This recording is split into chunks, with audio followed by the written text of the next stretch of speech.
Hey, welcome everyone. Thank you for joining us. Today is Tuesday, April 12th, 2022. I'm Steve Shields, President of Royal Asiatic Society, Korea. I welcome you to our lecture on behalf of the officers in council.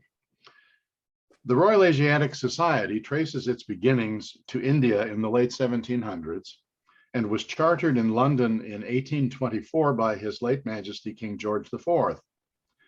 The Royal Asiatic Society of Great Britain and Ireland granted a charter to the Korea branch in 1900, the fourth year of the reign of the Gwangmu Emperor of Korea, more commonly known as King Gojong.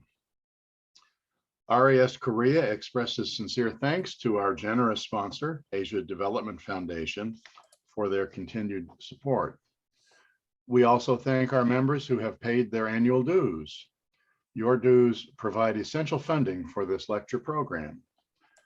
For 122 years, RAS Korea has explored and promoted all facets of Korea's rich heritage.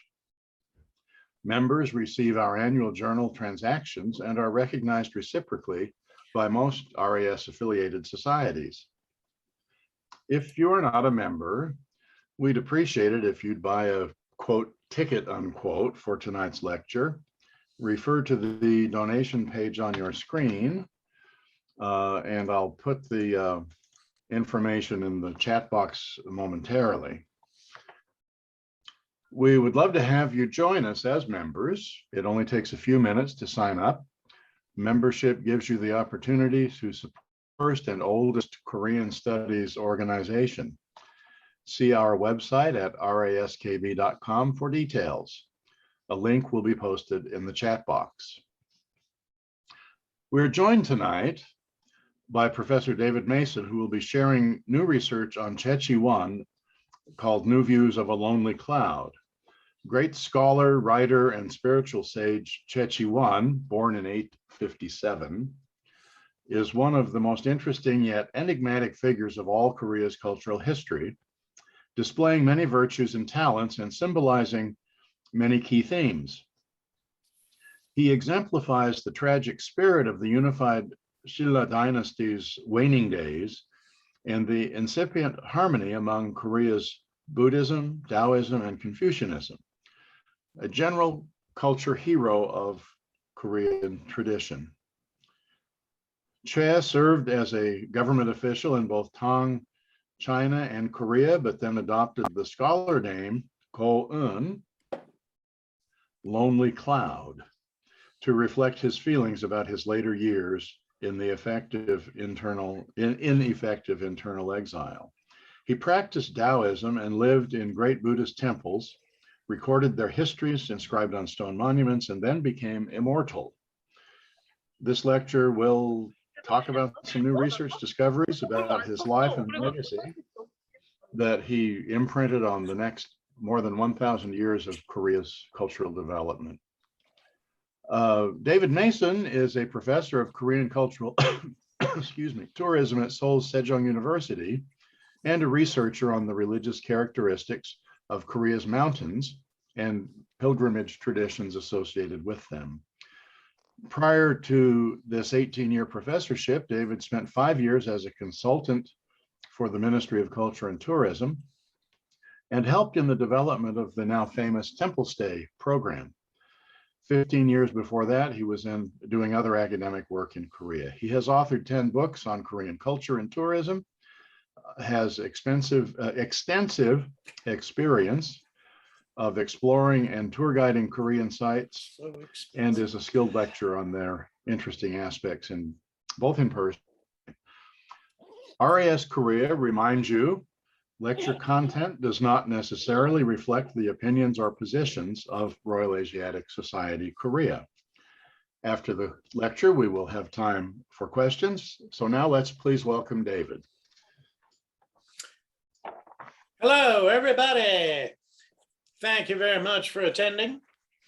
Those that are, and thanks to the Royal Asiatic Society and its board for having me, for inviting me to do this. It is certainly a great pleasure to be able to talk to you here tonight. And like Steve said, I've had a lot of expensive experience in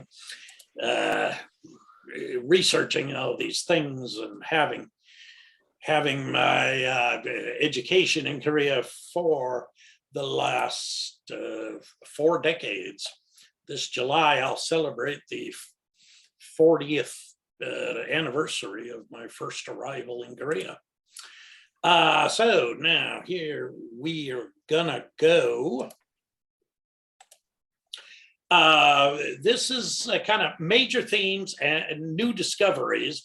What that means is, since I published my book, that was 2016, already 6 years ago, and I presented in the book all that I could find about Choi Chi-won in any language, and getting it into proper English to make the first real book about it. And I gave a presentation to the RIS where I laid out the basic story of Choi Chi-won's life and his legacy of what he left behind over the last 1100 years of Korea after him, which it was really quite a lot of stuff. But then in the 6 years afterwards, I've discovered more, or had more kind of realizations, and also visiting places and finding out about new places associated with him, or new behaviors that I didn't even know about before, that I didn't even find for my book. Choi Chi-won is so very interesting in this way. He's one of these figures, there is so much about him. So when you get into legends and myths and later mentions and praise, and then shrines and such, there's so much about him. You do get the feeling like you'll never research all of it. You'll never find every single thing. There are more shrines for Choi Chi-won venerating him, and more places claiming to be associated with him than any other figure in Korean history, by a good distance. Not even the great master Won-yo, or Admiral Lee Sun-shin, or General Kim Yu-shin, or any of the great kings. None of them even really come close within 30% of the number of places associated with Choi Chi-won. And then when you get legends and stories and such, also possibly there's more about him than any other Korean. So I always thought he was the most interesting Korean, but he gets more fascinating to me. And that's where we are. These are two well-known portraits of him that I did present in my previous lecture. And Steve already mentioned kind of the basic story that I already told last time, about that as a young boy, he was sent to China to study for the official exams, and then he passed the very highest exam in record short time. And therefore, the Emperor of China would not let him go home. He was passed the exam and top spot after a short period of study, and he was only 18 years old. And the emperor said, "You're so smart, you stay and work for me. I need guys like you." Wouldn't let him go home. So he became lonely, an extra 14 years in China, serving as a palace functionary writer, but then later as magistrate in some towns, and then up to one of the most important cities in China. He was governor. And finally, after helping subdue a rebellion in China, he was allowed to go home to Korea. He expected a great welcome, but it was not so warm. Korea very isolated. He got a job in the government, but simply due to the status of his birth, he could not rise high in the government, as you might expect. To a top level position, he had to be content with a middle level position. He tried to reform the government and serve as much as he could, but the government was too corrupt and could not be reformed. That has echoes today to some countries. And then he then simply left the capital city and became a wandering sage, learning and possibly teaching Daoism around the Korean peninsula, staying in Buddhist temples, writing their history, building or recommending the building of various pavilions and other structures around the country, ended up at Gyeosan Haeinsa, where he supposedly became a spiritual immortal at the peak of Mount Gyeosan, one of Korea's greatest mountains, at one of Korea's greatest Buddhist temples. That's the general story, but then more that has been discovered. I'll say this in general introduction. Go-un is so famous, but the many facts, stories, legends, and myths about him have remained jumbled and unclear. Often certain things don't make sense, and sometimes the dates are contradictory. He is, and the reason, part of the reason for this is he lived during a time of chaos. The United Shilla Dynasty was breaking down during his lifetime and reached a state of civil war and mass starvation by the time he was secluding himself in the mountains and becoming an immortal by 900 and after. And therefore, we have to assume many records were destroyed, many royal records that would have included about his government service and such were simply destroyed in the wars. Many other records at Buddhist temples, stone monuments even were destroyed, lost, ruined things, and we perhaps lost a whole lot of information. The Goryeo dynasty later, reestablishing itself decades after he passed away, they tried to restore as much as they could, gather together whatever written records remained, including his literary works. But things were in a state of confusion and just very incomplete. He is known of, but misunderstood by most Koreans, I would say, and is underappreciated by most international observers of Korea. I think he's one of the most important Koreans that ever lived, but there's not much talk about him outside of Korea. There's huge amounts of books written, more than 100 books here in Korea. Also quite a few, a couple dozen in China and Japan. But outside of that, especially in the Western world, he has been understudied and underappreciated, I think. My research aims to present a full and coherent vision of his life, as coherent as possible to make things make sense. His life, wisdom, and legacy to the global community for the first time. Been working on this for decades. I love to show this picture at the beginning. This is 1987. This is one of the 4 remaining stone monuments that Choi Chi-won definitely wrote or at least composed and written, and it was badly damaged, but put back together. And this is at Jirisan Sangesa Temple.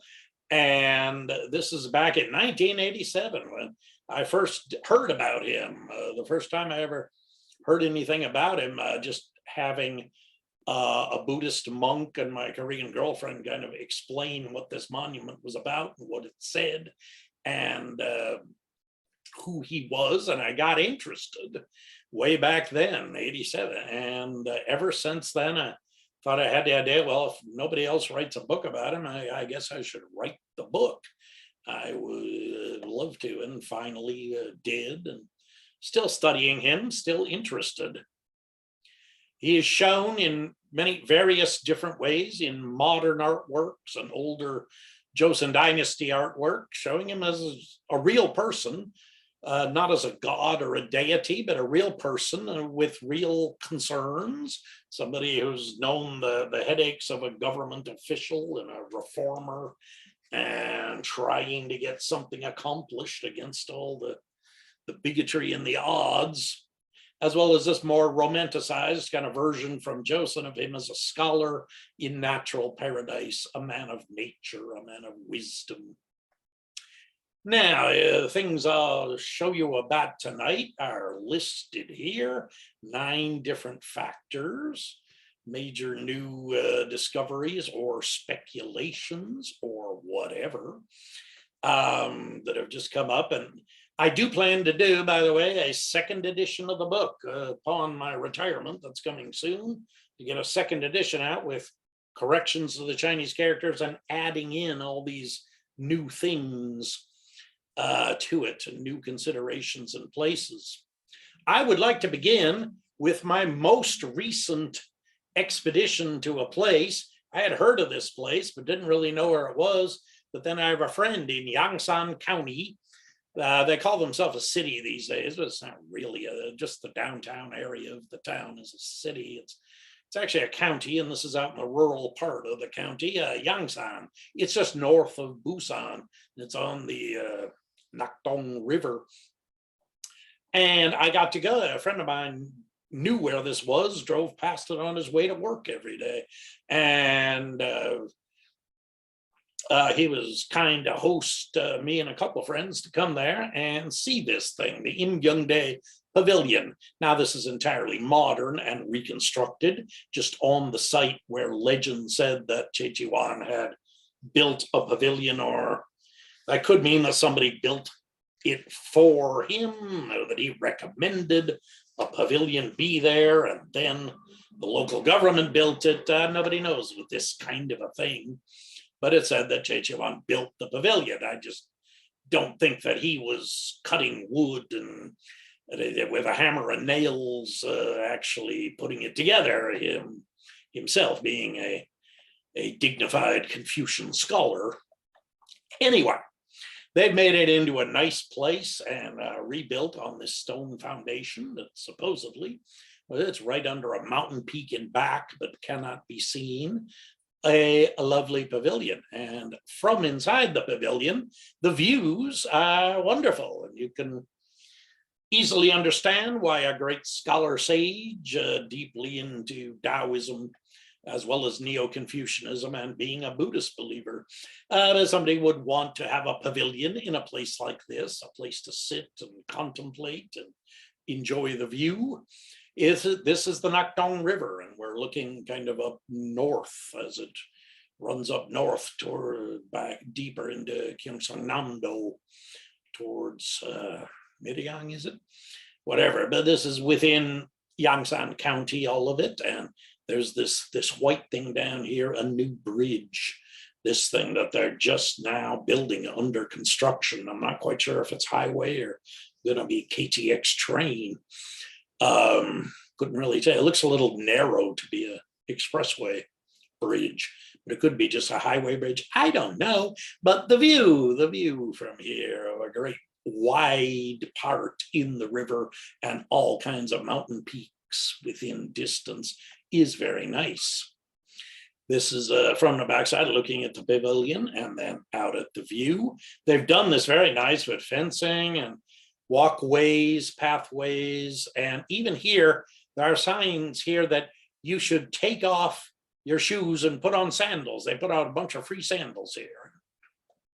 Apparently, they're not worried anybody's going to steal the sandals. I haven't quite seen this before. Some of these old antique wooden pavilions, they just don't allow you to walk on it at all. It's chained off. But then the newer pavilions, usually you just walk on it with your shoes on because, hey, it's just a new wooden floor and who cares? It's not going to get very dirty or very damaged by this, whatever. But here, apparently, it's out of respect. They want you to remove shoes, put on slippers to keep the place clean, even though the dusty air is going to interfere. But a lovely place, a lovely little place. And there was a tourism worker of Yangsan County was hanging around here apparently all day, just to greet people and discuss with them and give them guidance. They have a trail connecting the various 8 beautiful sites of Yangsan that you can walk around these days. This is one of them. This is the platform in front of the pavilion. You see the naked rocks that they've left exposed here, and this is getting across towards what is actually Yangsan City. Here, and these are the friends of mine enjoying out there. It was really a lovely day, one of the first good days of spring. And once again, from the front of the pavilion, the grand view that this offers up the river. So quite a nice place and a further addition to the tourism of Choi Chi-won's legacy. They put up this sign, and again with Yangsan 8 Views, Yangsan Palyang. That's off the original Danyan Palyang, which is going off an old Chinese theme of having 8 beautiful places to see within one county. And then now counties and cities all over Korea are copying that and having Palyang, 8 beautiful places or 8 views. So some of them using a different number, but mostly 8, just because that's a theme that's like 1400 years old or so at least. And this is it, the Imyeong Day. And they name here a poem that Choi Chi-won wrote. They give his name here and such, and they say that he wrote this while sitting in that pavilion. Once the pavilion was built and sitting there, he wrote a poem about the view. You can see here they added in the Chinese characters, and in 2 different places, apparently they originally wrote the wrong Chinese character and then had to put another piece of wood over that to correct it with the new Chinese characters. I know the feeling. In the first book on Choi Chi-won I published, I tried my best, but there were some Chinese characters ended up mistaken. Some of them are so similar with each other that you just don't get it right. And they translated into Hangul. They do not provide any English here beyond the title. That's too bad. I did consult with a friend of mine who's pretty knowledgeable about these things, and getting a basic translation of this poem into English, just our beginning attempt. And we will try to consult with some experts as before and make this better. He seems to have written, "The crags are surrounded by dense fog with broad water below, shadowing the village from encountering the blue peaks. The lonely wind carries the mists off to somewhere, but the bird flying away didn't leave any traces." It's a nice little poem in classical Chinese characters.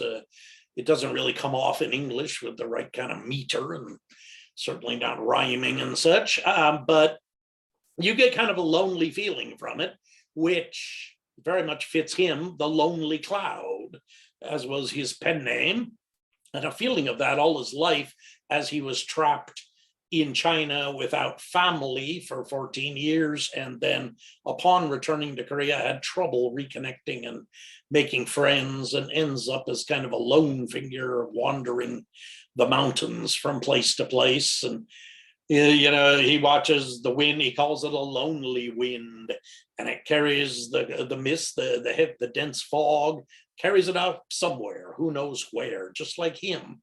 Where will he go next? And the bird flying away didn't leave any traces. Like as a government official, and he tried his best to influence society, but perhaps he has the feeling that there's no legacy. He didn't leave any traces. So he feels sad, somewhat depressed or lonely about that he didn't really accomplish anything. Whereas the opposite is so true. In the next 1100 years of Korean history, there are so many traces of him, so much honor given to him, so many shrines built to him, people bowing to him. His literature is so celebrated. It really is the first great figure of Korean literature, the father of it, the first figure from whom we have a whole collection of essays, government proclamations, and poems from. So anyway, the meaning of the poem a bit opposite from what really was his legacy.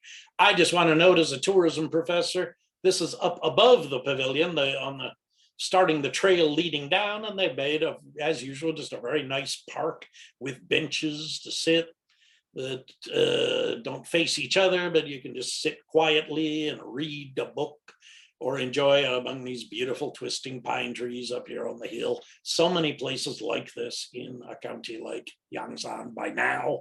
This is the other side of that, with flagstones and fragments of a wall, the forest, and they put up these monuments with other poems written by resident scholars of Yangsan area after Choi Chi-won, just a whole millennium of scholars or thinkers or poets or somebody, and they put up monuments with their works around here. So it's very pleasant. It's been done very nicely for tourism. Now, let's go back to the idea of when he studied in Tang China. The story is he was only 12 years old and had been a brilliant student in Korea.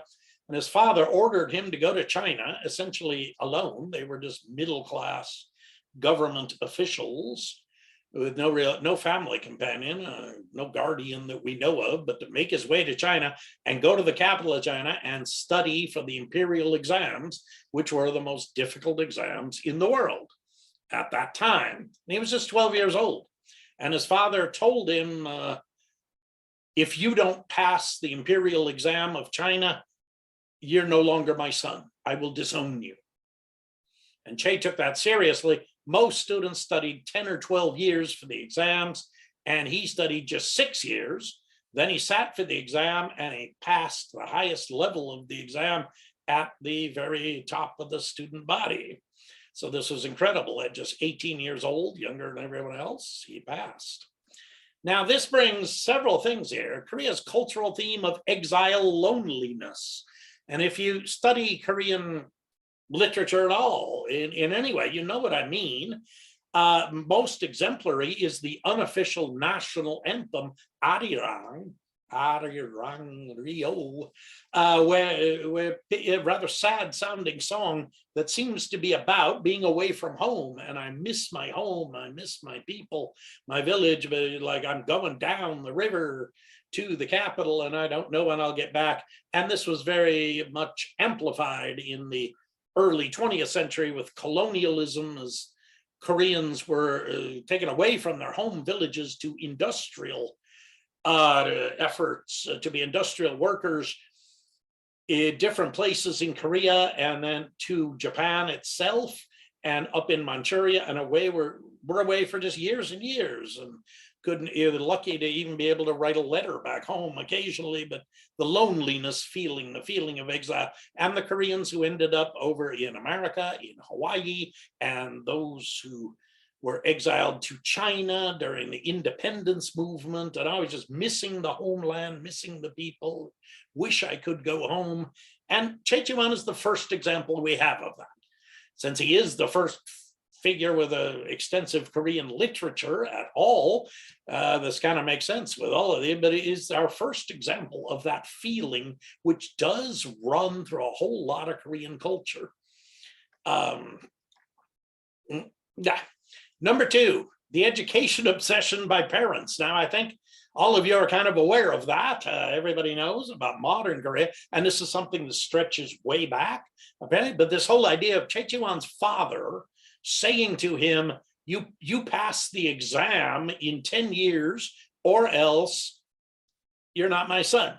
I disown you. Now, what kind of a parent says that? And today, Westerners are perhaps horrified by a statement like that. And it seems like emotional abuse of a child and sending him away alone to study in a foreign country. But Koreans still recite this story with great admiration. They love it and consider it exemplary that Che's parents were really good parents. His father was being a proper father to motivate the child with this terrible fear and to send them overseas to study, which so many Korean families do, whether it's just 6 months in the Philippines for English or an entire degree in US or Canada or Europe or something. And then they pay a lot of money, they sacrifice, and that leads for the students who are overseas, as well as their families, it leads back to exile loneliness feelings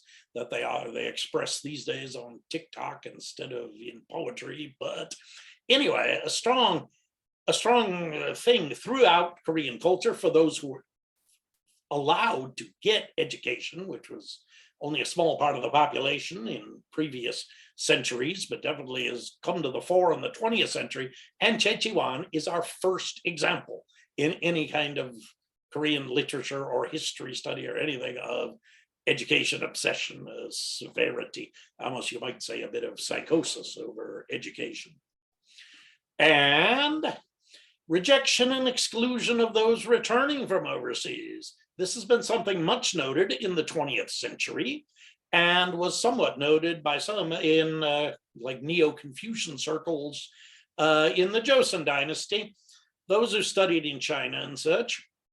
And today, the students who go to MIT, they come back and people say that there's some Korean term about he has a foreign smell about him.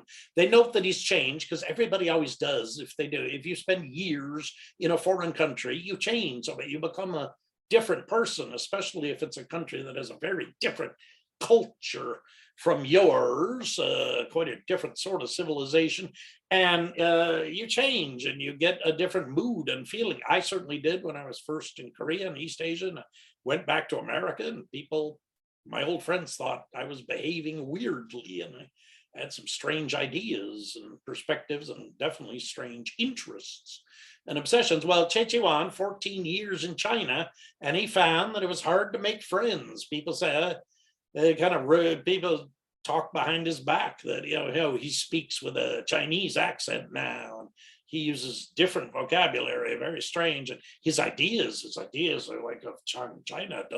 Doesn't he know that we have our own system here and we are very conservative? And this is very much later in Korean culture. And today, the student coming home from advanced degree at MIT and Stanford expecting a big welcome and finding Koreans are a bit kind of skeptical of, you seem foreign now. And he gets the job of Samsung. Samsung gives him the engineering job, him or her. But then he finds that Samsung kind of excludes him. He doesn't get invited to the meetings so much. And he has his new ideas. Oh, at Stanford, we have this brand new idea for technology. And maybe we'll get to that later.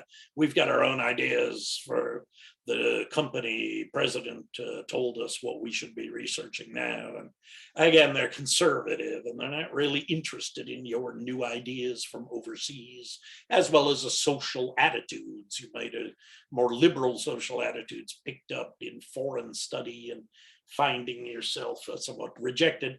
Choi Chi-won is our first example of this. And we note that it's different from the Buddhist masters.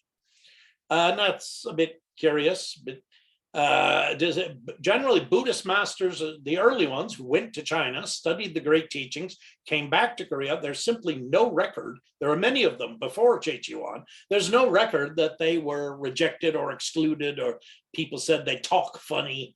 There might have been such gossip about them, but we have no record of it. And the only records we have is they were warmly welcomed by the royalty. Kings and queens and nobility welcomed them and put their teachings into effect. They had the new teachings from China, and the king said, go ahead, implement this, start this kind of Buddhist teaching. Very different from the engineers coming home from top Western universities. So anyway, Che is our first on this. His reform, he worked for the government for like 10 years. The government was terribly corrupt and very old-fashioned and conservative and based on bloodline. China, Tang Dynasty China, so much more open in many ways, more globalized. Tang China didn't even care if you were Chinese, as long as you could speak Chinese. They hired like Muslims from the West and more tribal-based people from the far south, Southeast Asians. They hired them, made them military generals or government officials, magistrates, high-level functionaries or scientists. They hired them, not even being racially Chinese. Korea, such a thing would never even be thought of. And in Tang, they were open to new ideas, more advanced ways of government, including that people from non-standard background could be, if they had really talent and intelligence, would be promoted, which is what happened to Choi Chi-won. Because he was so smart, he ended up as governor of China's richest city by the time he was in his 20s, late 20s. such governor of the city in a position of great power and responsibility because he was capable. And they saw that. Now in Korea, that was impossible. So he, after 10 years of this, he proposed his very famous 10 reforms of government, 10 ways to reform the government, which would essentially, most of them were kind of making Korea's government more like the Tang Dynasty Chinese government, was the point, but then rejected. Actually, everybody, supposedly he was praised by the Queen and other top officials praised, oh, these are excellent reforms, good idea. And then they just did nothing. Nothing was implemented because the corrupt officials, too conservative, had their vested interest. And this is a long theme then in Korean Neo-Confucianism, somewhat in Buddhism later. For the next 1,000 years, reforms proposed in the Sunbi spirit, but often rejected and dangerous for the person who were in front of it. The person can be punished. Choi Chi-won was not physically punished, but he was ignored enough that he just walked out of the capital with nothing but his walking staff and maybe a small backpack. All through Korean history, there's been many, like Jo being one of the most famous examples, many cases where this is expected of Neo-Confucian officials. They would speak up against corruption, speak in favor of reform, even though they knew that the king wasn't behind them and they could be punished, they could be killed, have their head cut off, or be exiled for 10 years down in the Southwest. But Choi Chi-won is really the first that we have any record of this, that he tried to reform things out of just a spirit of nobility, trying to save his country, no personal interest, perhaps, but just out of this spirit. Sunbi, meaning the noble-hearted scholar who is concerned with a better society, not for his own benefit. But then being rejected, ignored, and this comes down to pretty intelligent people and well-meaning people today in Korea speaking up and saying there are things we got to change, like having a human rights non-discrimination law, for example. There are things we must change or modernize, get with the world, and being ignored, rejected, and even possibly threatened for what they propose. And certainly in America and Europe, you can see plenty more examples of people with common sense speaking up, saying, hey, this is wrong, we should reform. And everybody says, oh, yes, you're very virtuous, excellent, good, you have a great idea. And then they don't do it. They ignore it. Choi Chi-won, our first example of this. Now then, from this, this is another thing that I discovered after I published the book, another place. This is a small island, Bingsan-do, only 43 square kilometers, pretty small.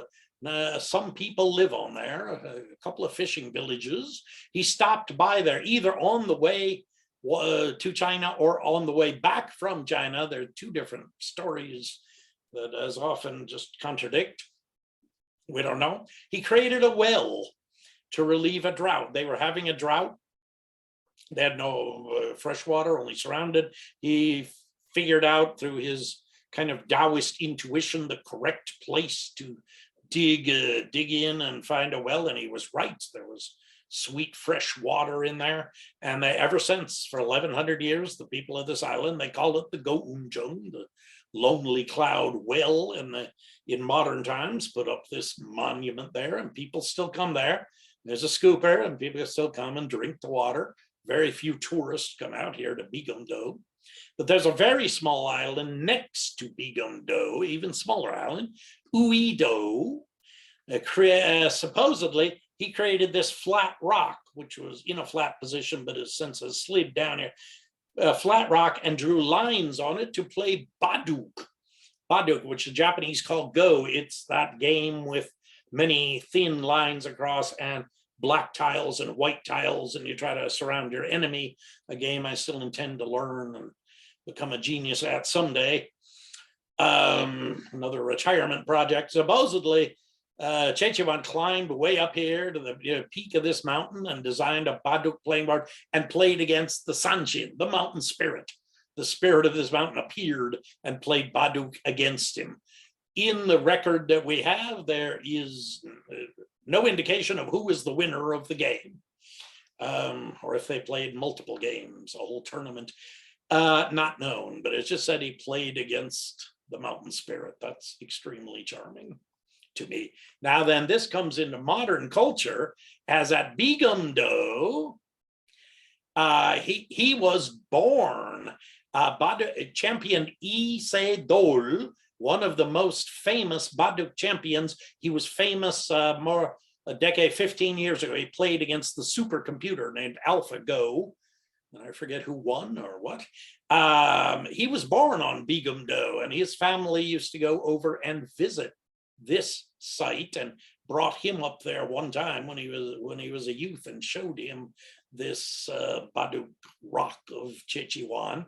And he then, even though born on such an obscure island like Bingsan Gyegok, and most of those people don't get great positions in Korea, but he became one of the top Baduk geniuses and got rich from this legacy. You can just barely see any small lines or Chinese characters on part of this. Very worn.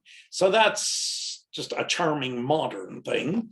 We still have a mystery. I talked about Kim Ga-gi in my book. Didn't have time in my presentation.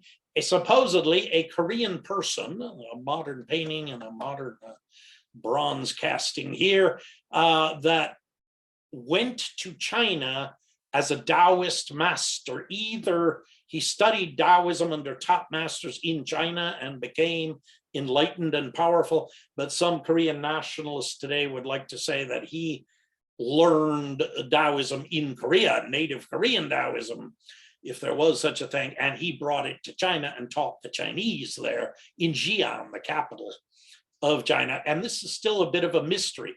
I did discover after publishing the book that there is one Chinese reference in the late Tang Dynasty records. There's one Chinese reference to Kim Ga-gi, somebody with that name in Chinese characters, as a Taoist, as a practitioner. There is one reference, and I'll include that in the second edition of my book. This remains a bit of a mystery. With using Korean money, donated Korean money through one of the Korean Taoist organizations, the Gumsundo, they rebuilt this great temple that was supposedly Kim Ga-gi's temple, and that he there supposedly taught Choi Chi-won before becoming an immortal while Choi Chi-won was studying in China. Now, it's questionable whether Choi Chi-won, as a student for the Imperial exam in China, would have had time to study any Taoism on the side, or later when he was a government official, if he would have the time and opportunity to be here in the deep mountains below Xi'an to study. There's nothing clear about this. Some Koreans, again, say that no, Choi Chi-won learned Taoism in Korea, native Korean Taoism. Others say he learned it from Kim Ga-gi here. This still remains unclear, but this temple is a beautiful place, great artworks and shrines inside. And above this temple, over here on this side, is this incredible rock platform, just this tower of rock that has they made a flat platform on top of it and have ladders climbing up there so you can actually get here. And supposedly on here is where Kim Ga-gi immortalized, rose up to heaven as an immortal spirit. And supposedly a crowd of 1,000 Chinese people saw him do that from the temple and surrounding area, watched him do that. A story says so, but well, there's no photographs from the end of the Tang Dynasty about this, so we don't know. But this is a magnificent place to visit, and it seems to me has great tourism potential. This is a place that Korean tourists would enjoy visiting and seeing the shrine for Choi Chi-won that's there, hearing about him, hearing about Kim Ga-gi, and visiting, climbing up here if they are able, for the incredible view of all the mountains south of Xi'an, very holy place. I went there, and again, photographed this. This is Kim Ga-gi ascending to heaven as an immortal spirit with angels above him and such. This is the statue of Choi Chi-won in the main hall over on the left side. a statue of him and is venerated, and Chinese Taoists come in here and bow to him. This is the current master of, religious master of Chinese Taoism. Divided like the Buddhists, there's a political administrative master, and then there's this guy who actually follows the Taoist teachings and teaches the younger generations about Chinese Taoism. He is in the main temple devoted to Lao Tzu, which is not very far from this temple about Kinkagi and Choi Chi-won, and this is the leader of the Bingsan Korean Taoist organization, and he's a Che, he's a Kyungju Che, a descendant of Choi Chi-won in like the 40-something generation, and he's one of the masters of Korean Taoism today. And so he stood with the Chinese master of Taoism so that I could photograph them together. Next one, let's move along. Gyeongju Namsan, just off of Namsan, not too far. It's actually at a small hill. It has its own name. The Doksadang has been reconstructed. I'm happy to find this is a new project that was just finished, so about 5 or 6 years ago. This was a kind of a study hermitage. One record mentions this, that he built his own place to be alone and to study within view of his birthplace, that you could see it from his birthplace, which is high on the hillside at the foot of Gyeongju Namsan, at its northern foot. We'll see that in a moment and such, but this has been rebuilt by Gyeongju City and is now a tourist attraction, a rather minor tourist attraction. Not sure how many people care to go, but it just adds a little bit more to the Che legacy, along with his family home and his birthplace shrine. There's this monument enclosed in a shrine building called a Bingsan Gyegok, modern one, and then there's this older Joseon Dynasty monument saying that this is the location, written in these charming old characters. This was first rebuilt and renamed by Joseon King Cheoljong in 1850, and he put this monument. Then it fell into ruins and had an accidental fire, but now Gyeongju has remade it. And I would say this could be a much more interesting tourist attraction if they would put in some literature of his, translated into different languages, put in some small monuments or exhibitions inside these buildings about his writings, his literature, his legacy. This could be more. Right now, these are just kind of empty buildings sitting here. They could hold events there, like literature contests. Another thing, after I published the book, I managed to visit Hamyang finally, which I hadn't. The Haksaru Pavilion. Supposedly Che built this, and it's right in front of Hamyang City Hall, a very prominent position. He supposedly built it there. He felt that the local scholars and gentlemen needed a more pleasant place to discuss affairs and share philosophy and poetry and such. It's a big, broad pavilion and very nice inside. Now, but just rather standard as a modern reconstruction. In Hamyang is something really much more important, the Sanglim, the upper forest. The Hanyang, Sanglim, Bibo soup. Bibo soup means an artificial forest, man-made, but deliberately made to improve the landscape. This small stream runs right past downtown Hamyang, and in the old days, in July and August, with the heavy rains, water accumulated from the mountains to the north, and this became a flood. And it was an annual problem for the city. The whole downtown area got flooded. Choi Chi-won, while he was magistrate, supposedly here in Hamyang, his big accomplishment was to build a ridgeline, to have a whole bunch of workers, I suppose, build a ridgeline of dirt and stones, and then plant a forest on there with deep rooting trees to hold the ridgeline together. And this worked. It was a long forest, much longer than it is now. It's now divided into a short remaining lower section and this large upper section, but the middle was lost, but it really worked. Now, ever since he built this, and this is 1100 years ago, downtown did not experience much flooding. The river would flood and just go past and go downstream. So this is one of our earliest examples we have of a artificial forest deliberately built. From the side, this you see here in modern times, they've put up these berms to reinforce it and keep it from collapsing, but this is the lovely stream. They built a bridge across in several places, and they've maintained it as a natural forest, which is a city park. It's a wonder. They put in these walking trails, of course, with the fences and newly planted flowers and such, and made it a very lovely place just to walk through and enjoy for citizens, they say, to have a peaceful mind. There's on the other side towards the city, there's a bit of a swamp, a bit of a wetlands that Choi Chi-won preserved for the local, the kinds of animals, the frogs and the cranes and the small fish that were thought to be important for ecological health back in the old days. And they've remade this with walking trails, bridges, and pavilions to be a very nice place to visit, kind of wetlands and with lotus plants, lotus flowers blooming at the right time of year. A really wonderful place. Unfortunate for the electric lines going across, but what can you do?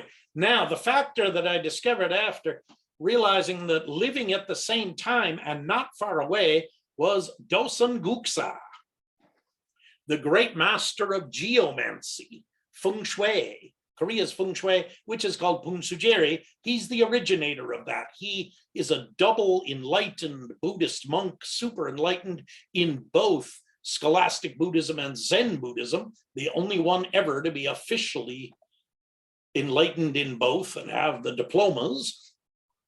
And then he was still unsatisfied as a young man with that accomplishment. He went to China, and I've lectured to the RAS about him and about this before. He went to China and studied Daoism for more advanced knowledge to complement the Buddhism, and he picked up all the feng shui. In China, feng shui is only a Taoist thing and practiced by Taoists. It really has nothing to do with Buddhism, except that they use it to design their temples and placement, of course, as everyone does. But he went there, he came back to Korea, and he was the founder of Korea's Punsujeri, Korea's version of feng shui. Now, he also invented the concept of the Baekdu-daegan, the main mountain ridge of Korea, which is another lecture that I do for groups, and I think I've already done for RAS. And he invented the concept of Bibo forest. This thing here, Bibo soup, Bibo forest, and other Bibo adjustments, putting buildings or shrines in a certain place, or even stone Buddhist pagodas, building them in certain places to alter and adjust the energy of the land and the usage of the land. He was the master of this, and he lived at the same time as Choi Chi-won. They both flourished in the late 800s. Dosun was older, a decade or two older than Choi Chi-won. He died in 898, and Choi anywhere from 10 to 25 years after that.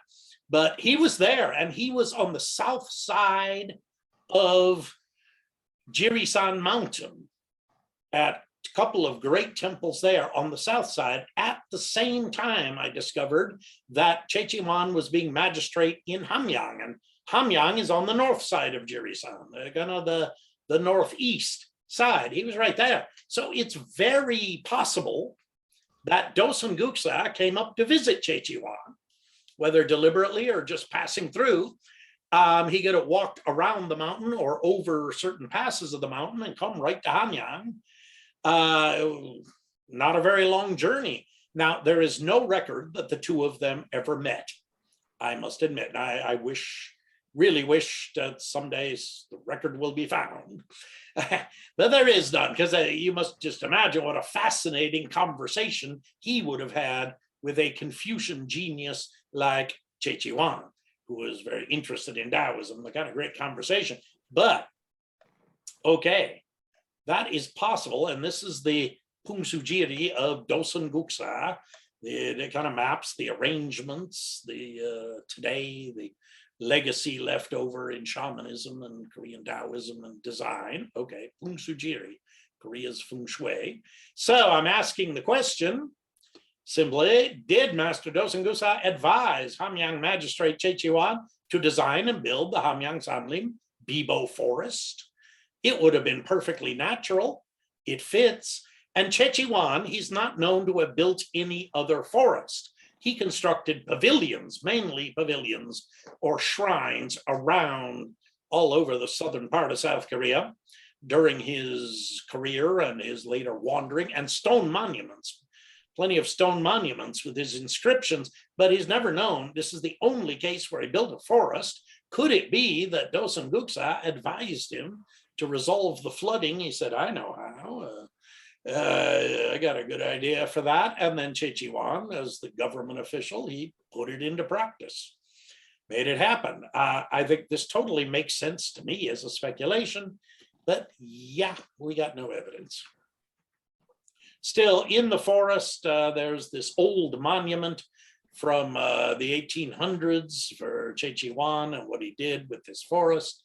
And there's a new modern bust of him and a few other exhibitory items. And now just across from the forest, I don't have a photo of this yet, but they just opened a couple of years ago a new museum for Choi Chi-won here across from the forest area, across from the parking lot for the forest. A new museum in a beautiful Korean style hanok wooden building, 2 or 3 stories tall, and honoring him in that way. Now, there's also the question of Hamyang itself. Its original name was Cheongyang County, Cheongyang-gun. And then it was renamed Hamyang-gun, I found out by checking the research, which Hamyang in Korean, it's these Chinese characters, Hamyang-gun, that's exactly the same as Xianyang. Now, see, Xi'an, that is now the name of that big city in China with like 11 million people where they've been having, and that's the ancient capital area of China. Xianyang is a southern suburb of actual Xi'an, and it was where the Qing dynasty had the very first capital of the first Chinese emperor. And it's a south suburb of Chang'an, which later was the capital of the Han dynasty, the Tang dynasty, and more. And this is supposedly where Choi Chi-won studied. He studied in this suburb before taking the exam. And that's close to those mountains where that Taoist temple is, where supposedly Kim Ka-gi was teaching Taoism. It's close to there. A southern suburb and the mountains are just south of there. So this all begins to kind of link together and make some sense. I checked with Hamyang County, and they have no record of why they became named Hamyang. It was during the Goryeo dynasty, the early Goryeo dynasty. They changed the name from Cheongyang to Hamyang County, and it seems impossible to be a coincidence that it's exactly the same Chinese characters as this ancient capital of China. But Hamyang is such a small town. Why would they do that and not name like a big city, a capital city of Korea after this? Why a small country town in those days, a rather minor agricultural county? Why would they do that except if they were honoring Choi Chi-won? This is not provable. Hamyang doesn't seem to have any direct record evidence of why Goryeo King chose that name. But again, this seems to be something very likely to me, and it's a connection that fits in with the coherent story we're trying to make. Now, one more thing, and I'd like to make a tourism recommendation to you.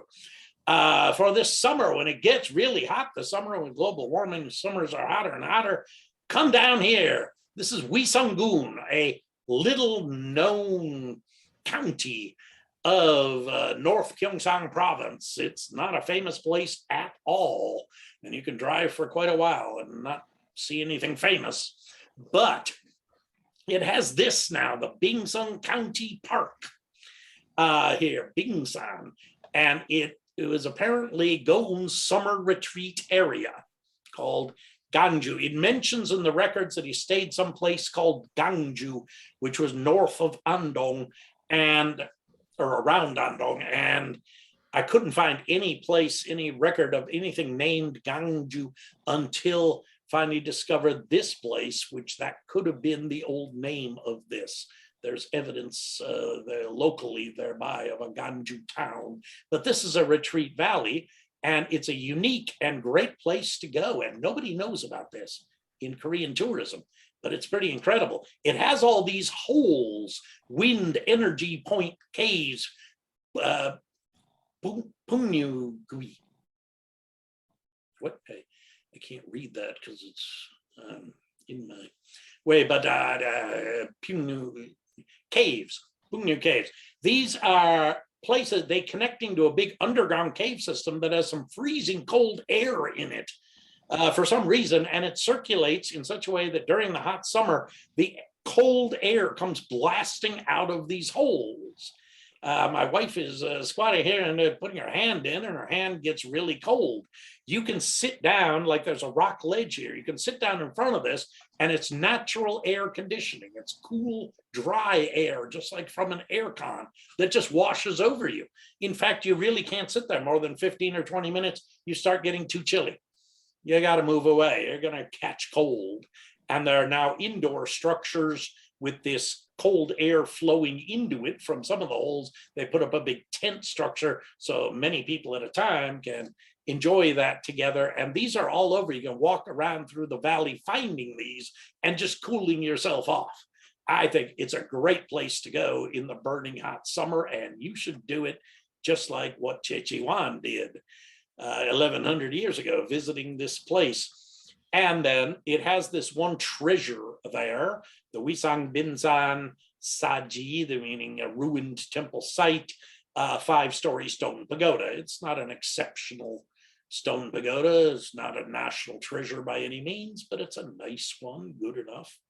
Preserved monument, and nearby there, the ruins of the ruins and then reconstructed a Bingsan temple, which is supposedly where Choi Chi-won stayed. These are more of these cold air blasting holes in the ground, and an old stone bench that was set up where you can just sit there and not get it blasting at you too hard, but just gently washing over you.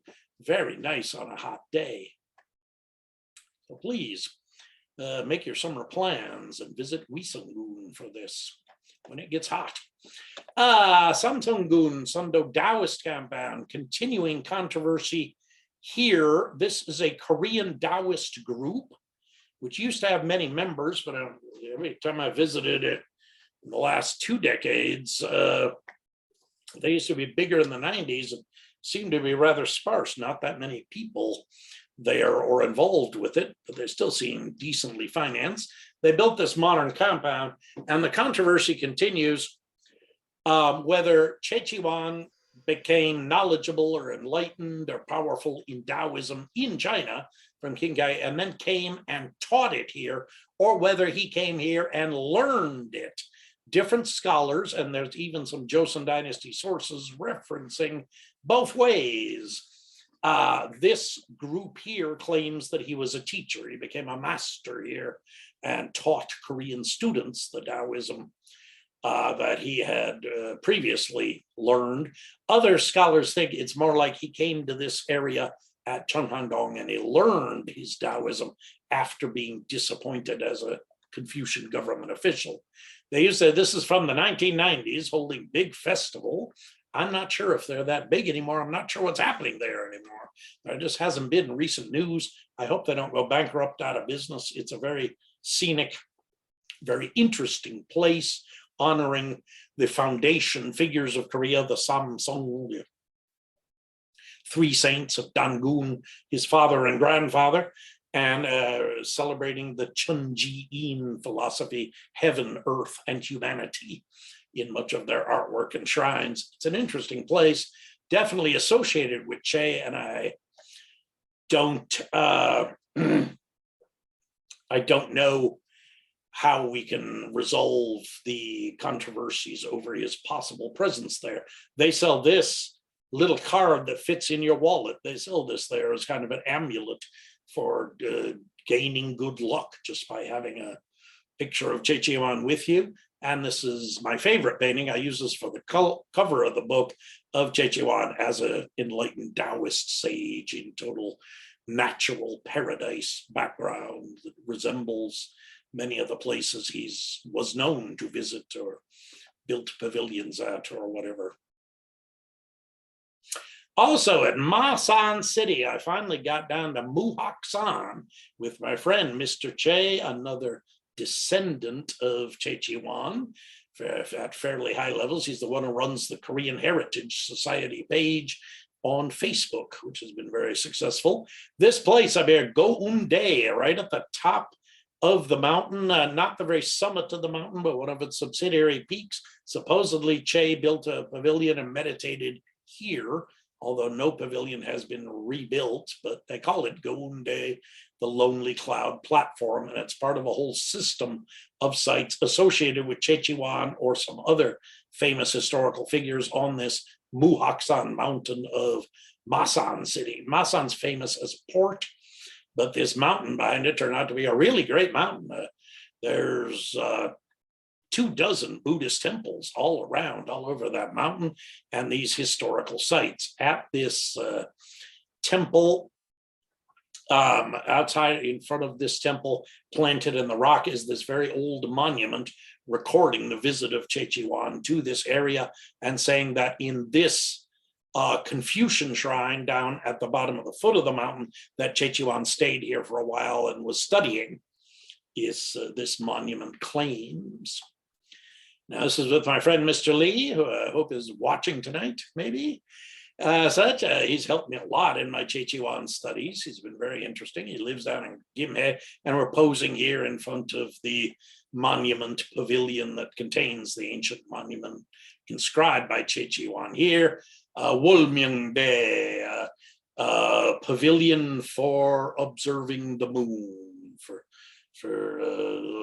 luxuriating in the view of the moon as a platform place. This is the old monument supposedly inscribed by Che, and the later Joseon Dynasty monument that says that this is the place where Che was. This may be a reproduction of the original monument. It was kind of unclear. It looks reasonably old, but it doesn't look that old that Che would have written it himself. More likely a Goryeo or Joseon reproduction. Now then, the question, it says in Choi Chi-won's record, in his official record in the Samguk-sagi, where we get most of our really basic and reliable information, it said that he visited a place called Dongcheon down at Namhae-do. Namhae Dongcheon. Now, there is a Namhae-do on the south coast of Korea. It contains one of the most beautiful temples in all of Korea, situated up among these incredible rocks and with an amazing view of the South Sea right from here. The cliff goes straight down to the ocean from here, and you get incredible views. This is one of the best places you could visit in Korea. Namhae-do Borea. One of my friends just went there a couple of weeks ago, and I'm so glad that her and her family did. Everybody should see this. Now, Namhae-do is a big island, has 5 or 6 different Buddhist temples, historic sites, and a interesting German village, a village of German people and culture established there. All right, but this Boryam temple is certainly the most important place. Now, it said in the records that Namhae Dongcheon. So this would seem to mean east stream. So I looked on the eastern side of Namhae-do and didn't really find any appropriate. There's one small stream through a village, but it's not called the Dongcheon. The village is not called Dongcheon. I went and asked all around on a one-day trip with my car, asking anybody, including government offices, where's the Dongcheon of Choi Chi-won, the place where I visited, and they said, not here, we don't know. No such thing. So, but then making a discovery here nearby the temple. Is this the area? This is a look at the famous Bodhisattva of compassion statue at the temple, but the crags all behind him. And the view from the temple out to the mountain as the sun is rising at sunrise. This is really an incredible place, supposedly founded by Master Wonhyo in the 600s, in the late 600s.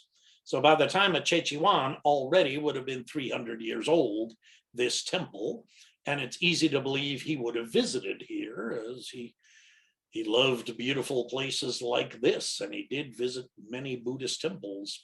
Now, down from the temple, at a bit of a distance from the temple, just a 10-minute walk down through the forest and over the rocks, there is this shrine now. It's the shrine of a place, a cave, where Taejo Iseong-gun performed prayer, Gido. Gido means a place of praying. That supposed, now Taejo Iseong-gun is the military general who had some great victories, but then sent on a suicide mission up north, what he knew would be a suicide mission. He rebelled, turned around, came back and made coup d'etat against the remaining Goryeo dynasty, killed his royal general, eventually killed the royal family, made himself the new king of Korea for the Joseon dynasty by 1392, founded the Joseon dynasty. Supposedly, while still a military general, but dreaming perhaps of someday becoming king, he came here to this place. And there are these very old Joseon monuments testifying to this, and they've reconstructed the shrine in modern times. This is one of the old Joseon monuments with this rather dokkebi looking turtle, rather funny, and the tablet saying that this is the place he prayed for the power and ability to become king and reform the nation, make a new nation from the ruins of Goryeo. He prayed here supposedly, and possibly even 100 days, which is a traditional time for people to pray. So Taejo Iseong-gun, we know this, he prayed here at this cave near this temple. This is the actual place, the cave inside here, a sheltered place with the rocks and such, sheltered from the rain, place where you could pray, and you had amazing view and access to this Buddhist temple, which would have provided food and such. This is where he did. Now, the question, this is the view from nearby, right outside the cave, and walking out to the edge of the cliff. This is the view in the afternoon. This is from the cave, looking up to the temple. It's that far away, not far. Is it possible? Now, let me explain something here. The word Dongcheon that I'm searching for, I'm looking for a place called Dongcheon, which I thought meant each stream, but no. I discovered later in Chinese Daoism, that's a very common term in China, and it's been used in Korea. Dongcheon means more of a heaven place, heavenly place on earth. It's a minor site for Taoist practice, study, practice, and meditation practice, and eventual enlightenment. It's not one of the grand Taoist shrine mountains, of which there are 5 in China, or one of the greatest Taoist temples of China, but a smaller place, usually some kind of cave or a cliff area or pavilion area, which is excellent for isolated study and such. Dongcheon, that's what those Chinese characters mean in Chinese Taoism. So this, I began to suspect, since it's supposed to be at Namhae, this is the only answer, that Choi Chi-won visited that temple because it's a very beautiful setting, and it was founded by Master Wonhyo, and Choi visited many places associated with Wonhyo, including those Bingsan cold air valley that I just spoke of above. Wonhyo supposedly was also there. There are several coincidences between the two men. And so he visited and he found this cave, Choi Chi-won, and he meditated and prayed and practiced Taoism here as a Dongcheon, and he named it as a Dongcheon, a place of Taoist enlightenment. Later, Taejo Iseong-gun, as army general, would have heard of that. If he was visiting the temple for scenery and for veneration at the temple. He was a Buddhist personally. And then if he was told there was this cave, and perhaps he came down here and prayed for the powers of founding Joseon dynasty because he knew it was associated with Choi Chi-won previously. And Choi Chi-won, being such a great hero of the foundation of the Goryeo dynasty, counted as one of the Goryeo dynasty founders. Therefore, this would have been the place. This is the Dongcheon of Choi Chi-won, which became the prayer site of Taejo Iseong-gun with this kind of view. That is now my official theory. This is something I actually covered before, and we're running out of time. But no, I didn't cover this before, the other part. All right, Gyeosan Mountain, Gyeosan National Park, one of our greatest mountains, 1430 meters. In the valley nearby there was discovered the ruins of the Nongsanjung Pavilion, and it was rebuilt, and it was found Choi Chi-won's poem, his famous Sunbyuk Jeshi poem, written on the stone wall there, with many other poems and inscriptions by Joseon dynasty scholars who were honoring Choi Chi-won. And nearby, the Joseon Haksadan Shrine and Gaya Sedang School, both of them devoted to Choi Chi-won. I'll make this my last point before quitting. All right, I visited there. This is the rebuilt pavilion. This is in Hapjeon County, Hapjeon-gun, and these are all three volunteer tour guides from Hapjeon who don't really get much business, let's say. Not that many dedicated visitors except to the Great Temple. They were so happy that I wanted to see these places, and three of them came along to help show me. This is the pavilion across with waterfalls falling in front of it, a very beautiful place. Many Chinese characters with people's names or poetry inscriptions on the rocks all around. This is the rebuilt pavilion with kind of a lovely view over the waterfalls. Very nice. Supposedly, Choi Chi-won built this pavilion and stayed here at the very end of his life while he was resident at Haeinsa Temple. He's just kind of over the mountain ridge from Haeinsa itself. And this is the inscription of the signboard, done in modern times. You can see many kinds of poetry, inscriptions, historical inscriptions here, people's names, and such monuments in front of the pavilion. It's a lovely and historic feeling place. Over here on the wall, there are many inscriptions. In fact, I've hardly ever seen so many old inscriptions in Chinese characters by scholars praising Choi Chi-won. And right here in the center is the poem by Choi Chi-won, supposedly inscribed there himself, or maybe he wrote the poem and somebody, after he was gone, somebody else inscribed it. But they say it is likely, possibly, to be his calligraphy handwriting. Get up close here. It's a beautiful bit of calligraphy handwriting, just lovely. And this is my translation of the poem. All right, I won't go exactly through it, but you take a screenshot of this if you're interested. I do believe this is the first time this poem has been translated to English, and both Brother Anthony and my friend Mr. Lee helped me in understanding this. He's talking about the waterfall, the crazy frigid flow between the rocks roars up to the crowd, the sound of the waterfall kind of blocking out other distracting sounds. Difficult to distinguish what people are claiming, kind of demanding in their speech and such, even from close by. Maybe he finds that pleasant. I am always apprehensive of listening to disputes over right and wrong. Think about that right now, these days, the internet, Facebook, and the social media and such, the disputes, the arguments, the total worthlessness of so much of it. And Choi Chi-won said, the teaching of this old flowing water finally protectively envelops these mountains, kind of covers the mountains with a sense of protection against all these outside distractions like the political arguments and the corruption that he experienced in the capital of Shilla Kingdom. He's finding away from that, and the water of the waterfalls of these rocks blocks all that away from him, and he's so happy. And I think these days with the modern internet, we all might find that having a place like this that we can shelter and get away from all that might be extremely valuable for our peace of mind. I do have a little more to present, but I do believe I'm going to stop. to allow for questions and not cause stress to our dear President Steve. And such. Yes, I'm very stressed out. So we'll just stop it there. But there's so much about Choi Chi-won. There's so much more, people.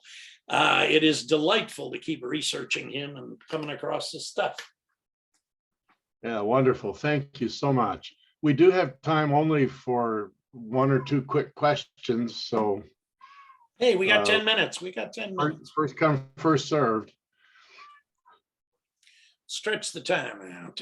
Where are we here? Did anyone got a question? Unmute yourself and speak. That's right. Yep. Do you have a controversial opinion? Express it. Water will not drown out your voice. Did nobody got a question in chat? Okay, anybody? Hello. Such a comprehensive consideration of Choi Chi-won. We've got all the info we need. Well, something. I think he's an important guy. And there's like 100 places in South Korea, 100 places, and one place in North Korea, only one, associated with him. Where can we find, or where can we find any of his writings, either in Hangul or in English?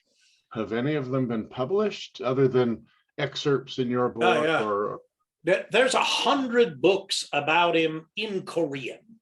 And many of those, they put out his poetry or essays in, collect them together. There are entire volumes of just his government essays and personal essays or his poetry.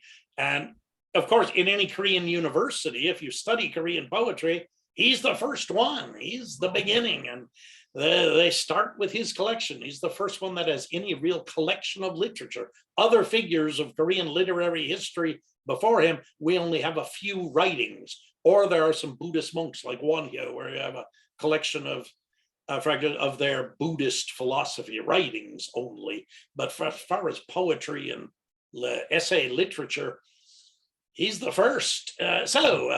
He's widely studied, and there's so many books in Korean. There's more than 100 books. 6 years ago, I found more than 100. There's 24 in Japanese and Chinese that they've translated. They're very interested in him. He's part of the general East Asia legacy. But my book is the first one in English, and it's hard. There's no particular collection in English. Somebody said 10 years ago, somebody mentioned in the Korea Times that their good friend was publishing a whole book of Choi Chi-won's poetry and essays in English. And I kept searching. Apparently that was never actually published. So I've done what I could and collected from some other people. In my book are some examples that other people translated. But there's nothing comprehensive in English really except my book. We have a question from Icherin. Go ahead and unmute and ask your question, please. Yes. Hi. So first of all, thank you for the amazing lecture. I really enjoyed listening to this. And as a student who studied the basic things like achievements that Choi Chi-won did, I actually studied those during my high school years. So my question is, what would be the most impressive achievement of Choi Chi-won in your idea, Professor? So what would you think would be the sole and most impressive thing that Choi Chi-won did during history? Okay, come on. Good question. And let me say it first, I'm amazed that you started studying about him in high school, that you could do that. That is wonderful. And I'm very glad that you did. Most students I find, Korean students in my own tourism department, they've barely, maybe never heard the name of him. They don't know nothing. It's not in the Korean school system. Anyway, the most important, that's kind of hard to say. As far as actual accomplishments, his real accomplishments were in China, passing the exam at top level after 6 years, then becoming governor of the richest city in China and governing it very well without any corruption, and then helping to stop a rebellion, helping defeat a rebel commander who almost toppled the Tang Dynasty. And for that reason, the emperor finally let him go home as a reward. Now, that was his accomplishments. In Korea, it's hard to say that he didn't that he accomplished anything as far as government. He tried reform. His 10 points of reform were excellent and were considered in the Goryeo dynasty, but not applied in his time. That's why he left in disappointment. He did record the history of some major Buddhist temples and major Buddhist masters.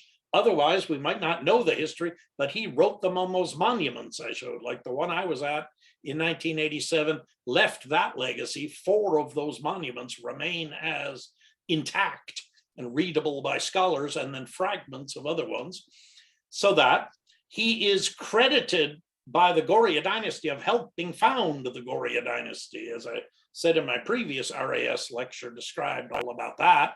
And if you take that as true, that's certainly a great accomplishment. Helping to start a whole new dynasty, but it's actually rather doubtful that he really did, but it seems to be they were just borrowing his name. So I would say to you in conclusion that his greatest legacy is being a cultural hero for Korea, being one of the figures of Korea that are really colorful and interesting and that had great intellectual accomplishments. And you can say this is a great Korean from more than 1,000 years ago. There's only a handful of, there's only about a dozen such figures that really resonate in history, at least among the real human beings, not mythical figures, real Koreans, that are like a cultural hero. And Choi Chi-won is such a broad one of Confucianism, Daoism, and Buddhism, and coming up with the Korean concept of Punyu that unites the 3 of them. That left a cultural legacy for a millennium, just as a figure to be admired and respected. One of the Koreans, you say, Korea's been a great country for a long, long time. And Choi Chi-won is one of the examples of that. Okay. Thank you. Thank you. David, thanks again for spending your evening with us. Fascinating story. You're a great storyteller. We really appreciate you. We have another opportunity to spend some time with David coming up on April 23rd. He's leading well, we can't call it a tour because we're not a tourist agency, a cultural excursion to Samgaksan, Doseon-sa there. You need to check the website for all the details on that.